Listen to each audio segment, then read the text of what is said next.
আল্লাহর রাসূলের জন্মভূমি কোন জায়গায়? মক্কায়। কোথায়? এক নম্বরে মক্কার লাইগা কান্দে। আরে নিজের মাতৃভূমির মায়া আছে না নাই? মাতৃভূমির মায়ায় কইরা আমার নবী কান্দে। আমার নবী মাতৃভূমির মায়ায় পড়ে কান্দে।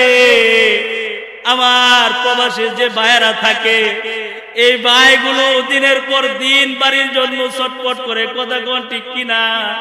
মায়ের চেহারা দেখে না, বাবার চেহারা দেখে না, ছটফট ছটফট করে কখন বাড়িতে আসবে, কখন বিবির মুখ দেখবে, কখন মায়ের মুখ দেখবে, কখন ছেলের মুখ দেখবে, ছটফট ছটফট করে। এজন্য মাতৃভূমির মায়া সবার দিলে আছে না নাই? সবার দিলের ভিতরে মাতৃভূমির মায়া আছে। আল্লাহর রাসূল মদিনার দিকে হিজরত করবেন, কিন্তু উসমান ইবনে তালহার সাথে সাক্ষাৎ। উসমান ইবনে তালহাকে বলে, উসমান ইবনে তালহা, আমি মক্কা ছেড়ে মদিনায় চলে যাইতেছি, তোমার কাছে তো বাইতুল্লাহর চাবি আছে, জিন্দেগি আমি চলে যাইতেছি, একবার আমি এই বাইতুল্লাহর ভিতরে নামাজ পড়বার চাই, চাবিটা দাও। উসমান ইবনে তালহা আল্লাহর রাসূলকে চাবি দেয় নাই। আল্লাহর রাসূল মনের ভিতরে কষ্ট লইয়া চলে যাবে, কিন্তু উসমান ইবনে তালহাকে বলে, উসমান ইবনে তালহা, চাবিটা চাইছিলাম, চাবিটা আমার দাও নাই, কিন্তু এমন একদিন আসবে যেই দিন এই চাবি আমার কাছে আসবে। সুবহানাল্লাহ। আল্লাহর রাসূল মনের মধ্যে ব্যথা লইয়া মদিনায় চলে গেছে। বেশি দিন ধরে নয়, আল্লাহ তাআলা কিছুদিনের ভিতরে মক্কা বিজয় করে দিয়েছেন। আল্লাহর রাসূল সাহাবীদেরকে নিয়ে মক্কায় হাজির হয়েছেন। সুবহানাল্লাহ বলেন। মক্কায় আয়েশা সর্বপ্রথম কারে খুঁজবেন বলেন? কারে খুঁজবেন মক্কায় আয়েশা? উসমান ইবনে তালহা, তার কাছে কি আছে? চাবি আছে। উসমান ইবনে তালহাকে আল্লাহর রাসূল বলে, উসমান ইবনে তালহার কাছে যাও। হযরত ওমর উসমান ইবনে তালহার কাছে যায়, বলে চাবি দাও। চাবি চাইতে দেরি হইছে, চাবি দিতে দেরি করে নাই। হযরত ওমর কয়, আজকে চাবিটা যদি দিতে দেরি হইতো, কল্লাটা কাইটা বলাইতে। আল্লাহু আকবার বলে। নবীর মনের ভিতরে তুই কষ্ট দিছস, চাবিটা তুই দেস নাই, কিন্তু চাইতে দেরি হইছে, কিন্তু আল্লাহর রাসূলকে চাবিটা দিতে দেরি করে নাই। আমার রাসূল চাবিটা হাতের মধ্যে লইছেন। চাবিটা হাতের মধ্যে লইয়া একবার ডান হাত থেকে বাম হাতে রাখেন, একবার বাম হাত থেকে ডান হাতে রাখেন। কিন্তু এবার সাহাবীরা মনে করছে, আবু বকর মনে করছে, উমর মনে করছে, উসমান মনে করছে, আল্লাহর রাসূল মনে হয় চাবিটা আমারই দিবেন। সুবহানাল্লাহ। হযরত উসমান মনে মনে কয়, বাইতুল্লাহর চাবি আমাকে আল্লাহর রাসূল দিবেন। উসমান ইবনে তালহা কাছ থেকে চাবি নিয়ে গেছেন। উসমান রাদিয়াল্লাহু তাআলা আনহু মনে মনে ভাবতেছেন, এই চাবি আল্লাহর রাসূল আমাকেই দিবেন। সুবহানাল্লাহ। কোন তুমি যে চাবি পাইবা কেমনে আশা করো? হযরত উসমান রাদিয়াল্লাহু তাআলা আনহু বলে, আল্লাহর রাসূল সাল্লাল্লাহু আলাইহি ওয়াসাল্লামের কন্যা আমার কাছে বিবাহ দিবেন। এক কন্যা মরে যাওয়ার পরে আরেকটা কন্যাকে আমার কাছে বিয়ে দিবেন। আমি যদি বালা না হইতাম, তাহলে দ্বিতীয় মেয়ে আমার কাছে বিয়ে দিত না। কথা কোন ঠিক কিনা? তার মানে আল্লাহর রাসূল মহব্বত করে আমারই দিবেন। এমন সময়ে হযরতে ওমর রাদিয়াল্লাহু তাআলা আনহু মনে মনে ভাবতেছেন, আল্লাহর রাসূল সাল্লাল্লাহু আলাইহি ওয়াসাল্লামের চাবিটা আমাকে দিবেন। এ ওমর, তুমি কেমনে পাও? হযরত ওমর কয়, যেই দিন মক্কা নগরীতে প্রকাশ্যে আযান দেওয়ার মতো কোনো মানুষ ছিল না, আল্লাহর রাসূলকে তার সামনে মুজাহিদ হওয়ার মতো কেউ ছিল না, সেই দিন আমি হযরত ওমর সর্বপ্রথম আমি ইসলামে ঢুইকা সর্বপ্রথম আমি প্রকাশ্যে আযান দেওয়াইছি, নামাজ পড়াইছি। আল্লাহু আকবার বলেন। শুধু তাই নয়, আল্লাহর রাসূলের গর্দান কাটবার গিয়া রাসূলের কদমে পড়ে গেছিলাম, কালিমা আমি পড়ছিলাম। তার মানে চাবিটা আমি পাই। এমন সময় উসমান গেল, উমর গেল, রবে বইল কেডা? আবু বকর, আলী। হযরত আলী বলেন, এই চাবিটা আমাকে দিবেন। সুবহানাল্লাহ বলেন। তার ধারণা হইল আল্লাহর রাসূল আমাকে এই জন্য চাবি দিবেন, আমি তার কলিজার টুকরা হযরতে ফাতেমা রাদিয়াল্লাহু তাআলা আনহার স্বামী, জান্নাতের সর্দারানী যিনি, তার স্বামী আমি, আর জান্নাতের যুবকদের সর্দার হাসান হুসাইনের পিতা আমি। সুবহানাল্লাহ বল। এই হিসাবে চাবিটা আমি পাই। যুক্তি দেখছেন নি? এই হিসাবে চাবিটা আমি পাই। এমন সময় হযরতে আবু বকর মনে মনে ভাবতেছে চাবিটা মনে হয় রাসূল আমাকে দিবে। সুবহানাল্লাহ বল। মনে হয় আমাকে দিবে। আবু বকর কেমনে পায়? হযরত আবু বকর বলে, আমি আল্লাহর রাসূলের কাছে সর্বপ্রথম মুসলমান হয়েছি। আল্লাহর রাসূলের দুঃখে সুখে আমি আবু বকর সব সময় রয়েছি। আল্লাহর রাসূলের কাছে আমার কলিজার টুকরা আয়েশাকে বিবাহ দিছি, সেই হিসাবে এই চাবিটা আমি পাই। এবার আল্লাহর রাসূল সাল্লাল্লাহু আলাইহি ওয়াসাল্লাম আসমানের দিকে তাকাইছেন। এবার আল্লাহ কয়, জিবরাইল দেখছস নি আমার বন্ধু আমার দিকে তাকাইছে। সুবহানাল্লাহ। আমার নবী বুঝতে পারতেছে না কার কাছে চাবি দিবে, কার কাছে চাবি দিবে, বুঝতে পারতেছে না। আমার সঙ্গ চায়, আমার কাছ থেকে নিবার যায়। হযরত জিবরাইল তাড়াতাড়ি যা, আমার নবীর কাছে ওহী নিয়ে যা। সুবহানাল্লাহ। আল্লাহর রাসূল সাল্লাল্লাহু আলাইহি ওয়াসাল্লামের কাছে হযরত জিবরাইল আমিন জমিনে আসলেন।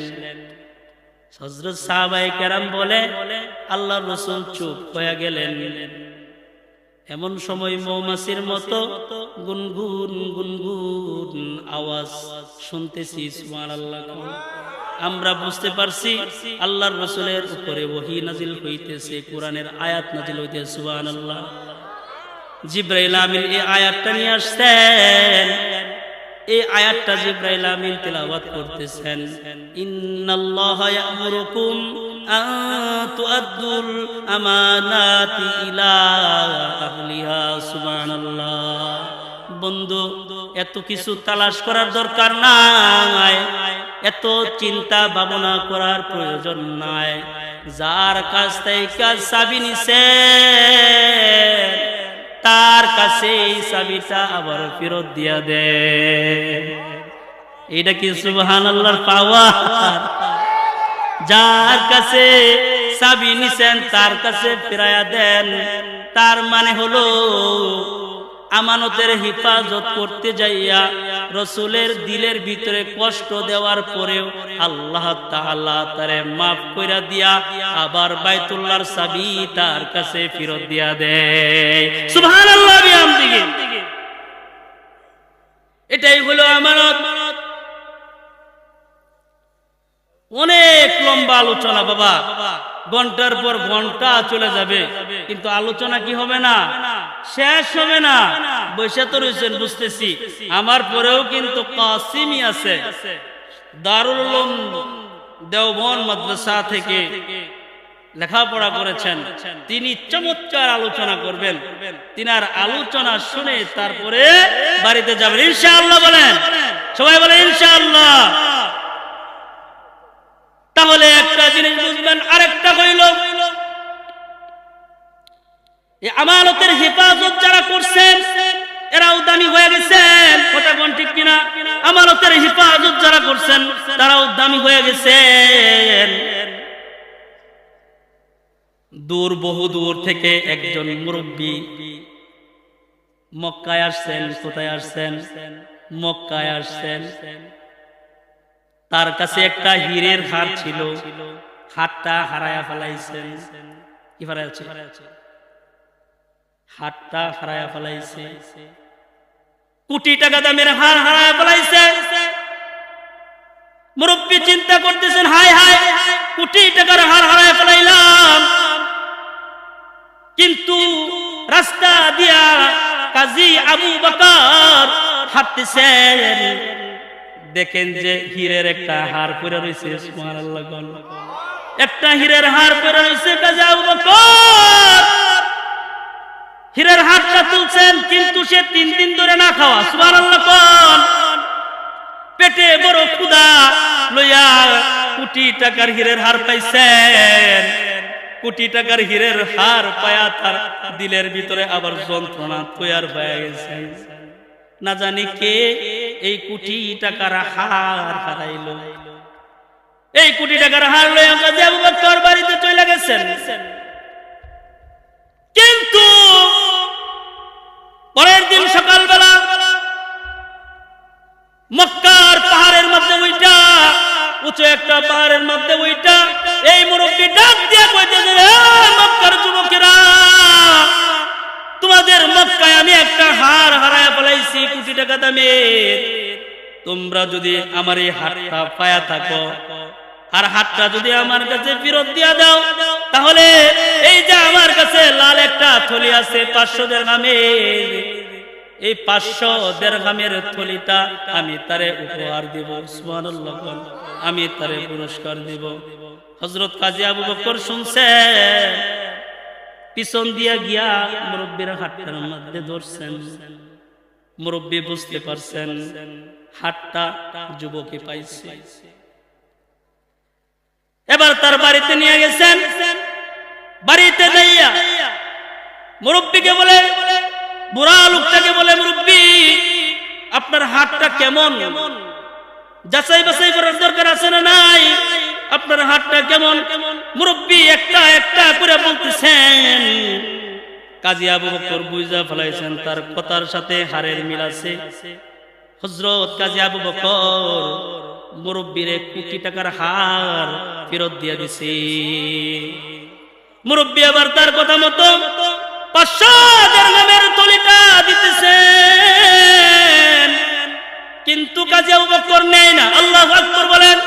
কই দুনিয়ার এই হীরের হার পায়া আমি তোমার কাছ থেকে কোনো বেনিফিট নিবার চাই না, এই বেনিফিট আমি আমার রবের কাছ থেকে নিমু। সুবহানাল্লাহ, আমি আমার বেনিফিট আমার রবের কাছ থেকে নিমু। মুরব্বি থলিটা লইয়া বাড়ির দিকে রওনা দিছে। এক কদম সামনের দিকে যায়, 2 কদম পিছনের দিকে তাকায়া তাকায়া তার চোখ দিয়া ঝর্ণার মতো পানিগুলো পড়তেছে আর বলতেছে, আল্লাহ জান্নাতি মানুষ মনে হয় এমনই বানাইছে। আর একটু জোরে বলেন সুবহানাল্লাহ। এই তার ভিতরে আমানতের হিফাজত এত তাকওয়াওয়ালা, এত সুন্দর তার ব্যবহার। মুরব্বি কাঁদতেছে আর পিছনে আবু বকরের দিয়ে তাকায়া তাকায়া কাঁদতেছে আর যাইতেছে। আর মনে মনে ভাবতেছে, আল্লাহ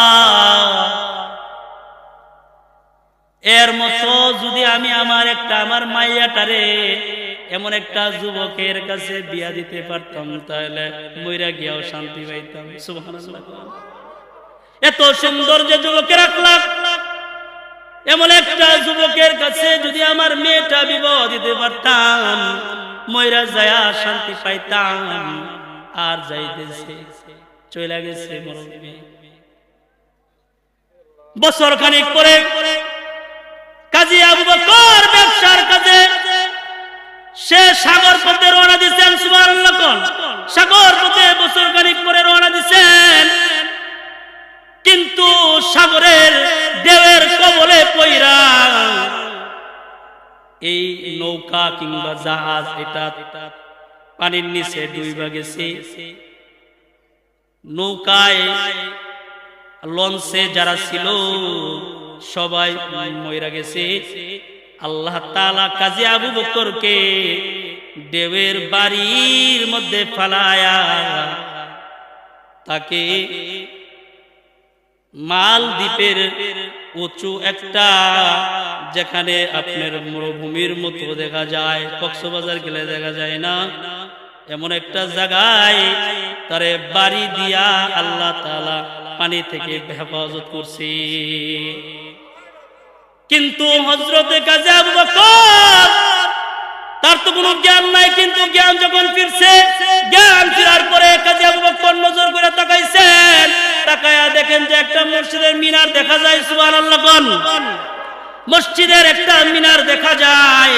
কাজী আবু বকর ভাবলেন এটা মুসলমানদের এলাকা, কথা কোন ঠিক কিনা? যেখানে মসজিদের মিনার দেখা যায়, মাইক দেখা যায়, সেখানে সন্দেহ নাই মুসলমানদের এলাকা, কথা কোন ঠিক কিনা? তাহলে হযরতে কাজী আবু বকর নজর করে তাকাইছেন, তাকায়া হযরতে কাজী আবু বকর দৌড় দিচ্ছেন, দৌড়তে দৌড়তে দৌড়তে দৌড়তে মসজিদে প্রবেশ করছেন। মসজিদে প্রবেশ কইরা শুকরিয়া বাবদ 2 রাকাত নামাজ আদায় করছেন।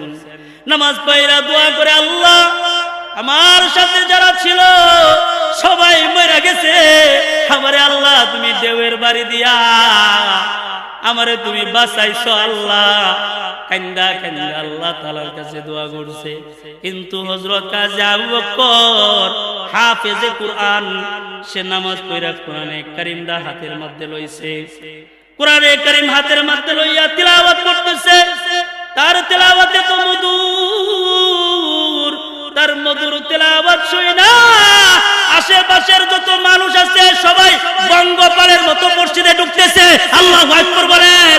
এত সুন্দর মধুর আওয়াজ, সবাই আবার মসজিদে ঢুকছে। কাজী আবু বকরের কোনো সেন্সিয়াস নাই, কোরআন শরীফের তিলাওয়াত করতে আছে। কাজী আবু বকর কোরআনে কারীম তিলাওয়াত যখন বন্ধ করে দিয়েছেন, কোরআনে কারীম তিলাওয়াত বন্ধ করে তার আশেপাশের দিকে তাকাইছেন, দেখেন তার বসা জায়গা ছাড়া মসজিদে আর কোনো জায়গা খালি না। চতুর্দিক থেকে হযরতে কাজী আবু বকরকে ঘিরাও কইরা ধরছে। এই যুবক, কোথায় তোমার নাম? কোথায় থেকে আসছো? কোথায় তোমার বাড়ি? কোথায় তোমার ঘর? কি তোমার নাম বলো। হযরত কাজী আবু বকর বলে, আমার নাম আবু বকর, আমার বাড়ি মক্কায়। আমি নদীপথে সফর করছিলাম। এই নদীপথে সফর করার কারণে লঞ্চ ডুইবা, আমার সাথে যারা ছিল সবাই মারা গেছে। আল্লাহ আমারে মারে নাই। তোমাদের দ্বীপে সাগরের ঢেউয়ের তোলে কইরা আমারে আল্লাহ এখানে নিয়ে আসছে। সুবহানাল্লাহ। কিন্তু আয়েশা, আমি তোমাদের মসজিদ পায়া মসজিদে 2 রাকাত নামাজ পড়া কোরআন তেলাওয়াত করতেছি। ও ভাইরা আমার মক্কা নগরীর রাস্তা আমারে দেখায়া যাও, আমি চইলা যাই। এবার এই দ্বীপের লোকেরা বলে, ইয়ামানের দ্বীপ, ইয়ামানের লোকেরা এবার বলে, তুমি কোথায় যাইবার চাও? কয় মক্কার রাস্তা দেখো, আমার বাড়ি মক্কায় চইলা যাও। কয় আল্লাহ তাআলা লঞ্চ ডুবায়া, জাহাজ ডুবায়া আল্লাহ তাআলা ঢেউয়ের বাড়ি দিয়া তোমারে আনছে, এমনি আনে নাই। আমাদের একজন ইমাম ছিল এই মসজিদের, মাসে কারি হয়েছে, মারা গেছে। আমরা একটা যোগ্য ইমামের পিছনে নামাজ আদায় করতে পারি না। আমাদের সন্তানেরা কোরআন তেলাওয়াত শিখতো, কোরআন তেলাওয়াত শিখতে পারে না। আমরা আল্লাহ তাআলার কাছে দোয়া করছিলাম, আল্লাহ আমাদেরকে একটা যোগ্য ইমাম দাও, যার কাছে আমরা কোরআন শরীফ শিখব, যার কাছে আমরা ছাত্র হব, সে আমাদের উস্তাদ হবে, সে আমাদের ইমাম হবে। আল্লাহ এমন একটা আমাদেরকে ইমাম দাও। আল্লাহ বুঝি তোমারে এখানে আইনা আমাদের দোয়া আল্লাহ মনে হয় শুনতে পাইছে। অতএব তুমি আসছো, তোমার আর যাইবার দিব না, যাইতে পারবা না, তোমার কাছে কোরআনে কারিম শিখব। কাজী আবু বকর দেখলো মানুষের যে টানাটানি, তার এখান থেকে যাওয়া সম্ভব না, রয়ে গেল। সুবহানাল্লাহ। দিনের জন্য, কোরআনের জন্য রয়ে গেল। কোরআনের জন্য নিজের বাড়ি ছাইরা দিছে, নিজের মা ছাইরা দিছে, কথা কোন ঠিক কিনা? কোরআনের জন্য রয়ে গেল। আপনার বাড়ির পাশের ইমাম সাহেব কোরআনের জন্য মাসের পর মাস আপনার বাড়িতে মসজিদে থাইকা গেল, কথা কোন ঠিক কিনা? চিনলেন না? তারে হাঁটতে বসতে আপনারা সব সময় তার পিছে ভুল ধরার জন্য লাগা থাকেন, কথা কোন ঠিক কিনা? কিন্তু মানুষটা বিবি বাচ্চা ছাইরা আপনার বাড়ির পাশে পড়ে রইল, আপনারে পিছনে রাইখা সব ভার নিয়া আপনারে নামাজ পড়াইলো। এমন মানুষে আপনারা চিনলেন না, কথা কোন ঠিক কিনা? চিনতে হবে বাজান। এই কাজে আবু বকর রয়ে গেল, অনেক দিন হয়ে গেল, সবাই ভাবলো কাজী আবু বকর আমাদের ইমাম, তার একটা বিবাহের প্রয়োজন আছে, কথা কোন ঠিক কিনা? আমাদের ইমাম যদি বিয়া না করে তাহলে তো আর কোন 144 জারি, ঠিক না বেটি? ইমাম সাহেব কিছে কই, ইমাম সাহেব বিয়া করে নাই, তাড়াতাড়ি বিয়া করে আয়ো, ঠিক না? কিন্তু আপনার নিজের ঘরে সন্তান চুলদারি সব পাইকা গেছে, নিজের সন্তানরে বিয়া করার না, স্বাবলম্বী হওয়ার লাগবো, কথা কোন ঠিক কিনা? সরকারি চাকরি করবো এরপরে বিয়া করবে, ঠিক না বেটি? খালি দুষ ইমাম সাহেবের। হযরতে কাজী আবু বকর হয়ে গেলেন।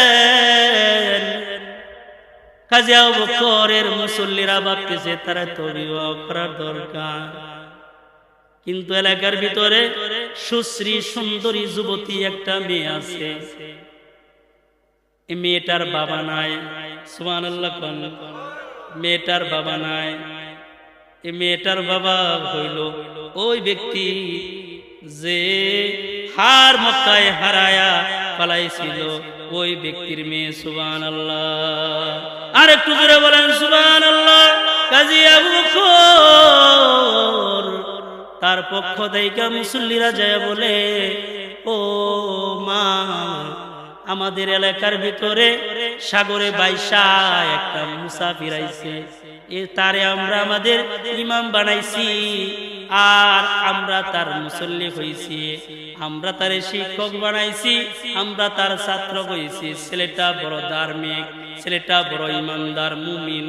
তুমি যদি রাজি থাকো মা, তাহলে তোমার সাথে আমাদের ইমামের বিবাহ দিবার চাই। সুবহানাল্লাহ। এই মেয়ে আবার নাইকে বলে, আমিও তো মনে মনে এমন একটা নওজোয়ান যুবক স্বামী আমি খুঁজতেছি। আরেকটু জোরে বলেন সুবহানাল্লাহ। এমন একটা যুবক তো আমিও খুঁজতেছি। মেয়ে রাজি, বিবাহ হয়ে গেছে। বিবাহ হওয়ার পরে হযরতে কাজী আবু বকর বাসুর ঘরে ঢুকছেন। বাসুর ঘরে ঢুইকা সর্বপ্রথম নজর পড়ছে মেয়েটার গলায়। সুবহানাল্লাহ। মেয়েটা আবার মনে মনে কয়, আমার গ্রামের লোকেরা বলছে লোকটা নাকি ধার্মিক, লোকটা নাকি ইমানদার, লোকটা নাকি ভালো, কিন্তু এই লোকের নজর বালা না, সে আমার গলার দিকে তাকায়া থাকে, এইটা কিন্তু বালা না। কথা কোন ঠিক কিনা? এবার হযরতে কাজী আবু বকর বলে, বিবি রে, তুমি আমার উপরে মাইন্ড কইরো না, আমারে ভুল বুঝো না, আমি তোমার কাছে জানবার চাই, তোমার এই গলার হার আমার কাছে পরিচিত লাগতেছে। সুবহানাল্লাহ। তোমার হাতটা বড় আমার কাছে পরিচিত লাগতেছে, বলো তোমার এই হারের কথা। কই হাতটা আমি যখন মক্কায় রইছিলাম, একটা মুরব্বী এমন একটা হার হারাইছিল, সে তার বর্ণনা দিয়া এই এমন একটা হাড়ি নিয়ে আসছিল। আমি যদি না, আমার কথা যদি বুঝে থাকো, তাহলে বুঝো এই হাতটা কোথা থেকে তুমি পাইছো। এবার এই মেয়েটা জোর থেকে একটা দৌড় দিছে, দৌড় দিয়া আবু বকরকে জড়ায়া ধরছে।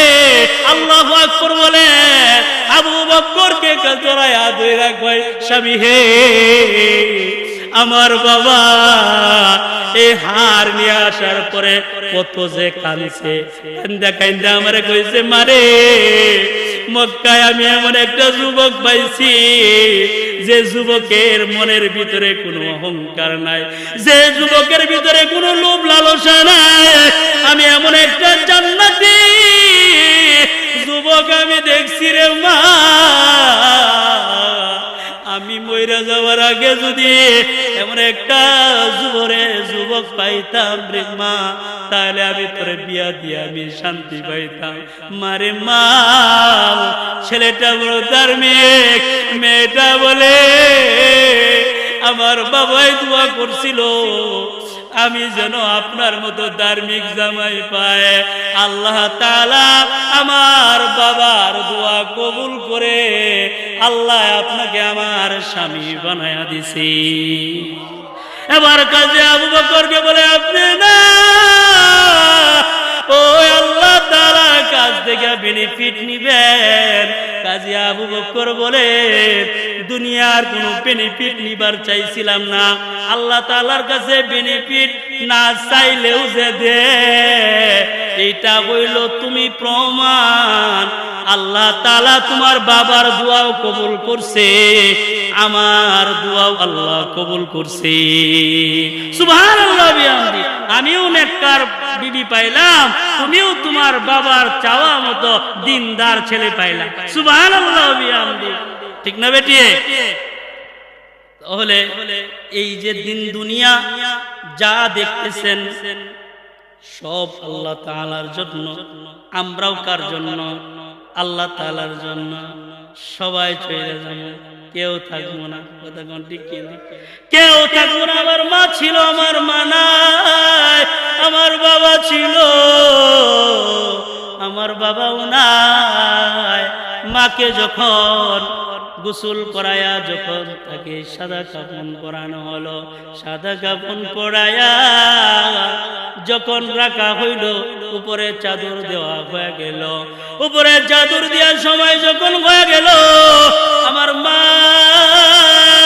আমার আত্মীয় স্বজন, আমরা সবাই যখন কাঁধে করিয়া মায়ের লয়া কবরের দিকে যাই। এ বাজার, দুনিয়ার জমিনে মারে কাঁধে নেওয়ার, বাবারে কাঁধে নেওয়ার মতো কষ্ট ওজন আছে নাকি? এর চাইতে আরো ওজন কিছু আছে নাকি? এর চাইতে আর কোনো ওজন নাই। মারে যারা কাঁধে লইছেন এরা বুঝেন মা হারার বেদনা কতটুকু, বাবারে যারা কাঁধে লইছেন বাবা হারার বেদনা কতটুকু আপনারা জানেন।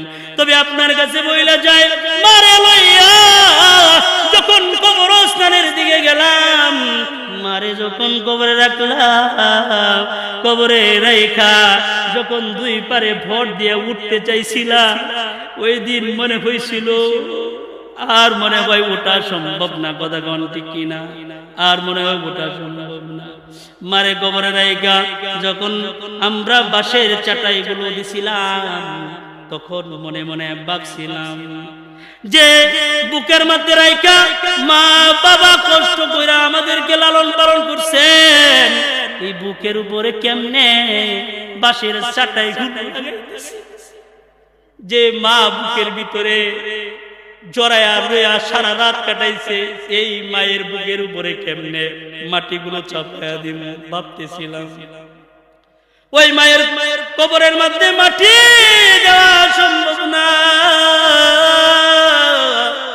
এই মা সারাটা জিন্দেগি, এই বাবা সারাটা জিন্দেগি কাটাইয়া দিছে। কত করতো মায়ে বুকে তেলো ইয়া,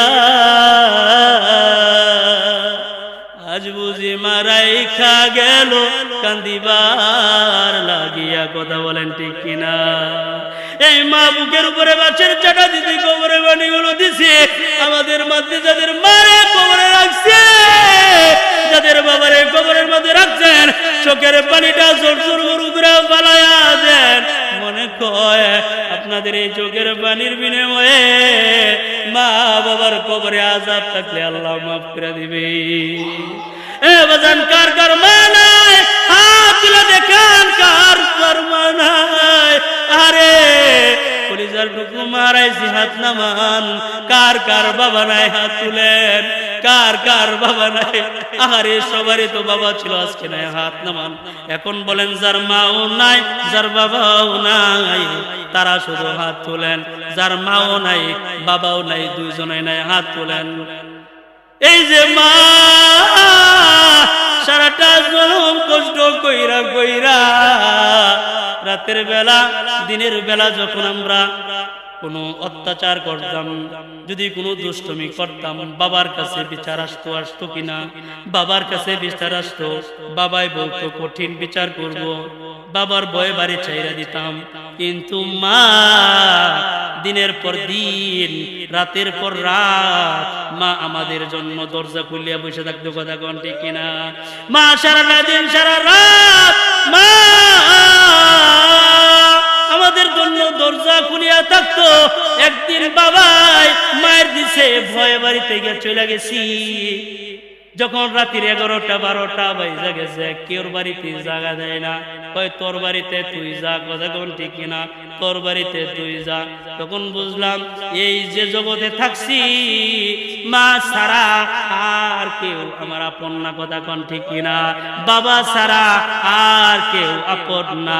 বাবা যদি একটু রাগে মায়ের দিছে, বকা দিছে, চলে গেছি, কিন্তু রাত হয়ে গেছে গা, এবার কেউ বাড়িতে জায়গা দেয় না। বাড়িতে ঢুকলাম, দরজার পিছন দিয়া, ঘরের পিছন দিয়া টোকা দেই, টোকা দেয়। টোকা দিলে বাবা কয় কিরে টোকা দেয়? মা কয় এটা দুষ্ট বিড়াল। সুবহানাল্লাহ কয়। মা কয় এটা দুষ্ট বিড়াল। বাবাই কয় রে দৌড়ান দিতার না, কয় এটারে দৌড়ান দিলেও এটা দৌড়ায় যায় না। আল্লাহু আকবার বলেন। এইটারে দৌড়াইলেও দৌড়ায় যায় না। কয় স্বামী তুমি ঘুমায়া যাও, আমি ঘুমাইব না। কই কেন ঘুমাইব না? কেন ঘুমাইব না? কই আমি এই জন্য ঘুমাইব না, মনে মনে মা জানে কারে বাইরে রাখছে। কথা কোন ঠিক কিনা? বাবা ঘুমায়া গেলে মা জনম দুঃখনি, বাবা ঘুমায়া গেলে দরজাটা খুলিয়া দেয়, খুলিয়া দিয়া আদরের সন্তানকে বুকে জড়ায় নেয়। কথা বলেন ঠিক কিনা? খানাটা সামনে দিয়া দেয়। আজকে খানা দেবারও কেউ নাই, মহব্বত করনেওয়ালা কেউ নাই, নাম ধইরা ডাকার আমাদের কেউ নাই। এ আব্বা আম্মা যাদের অন্ধকার কবরে চলে গেছে, যাদের বাবা কবরে চলে গেছে, আমি আল্লাহর কোরআন কইল 30 পারা।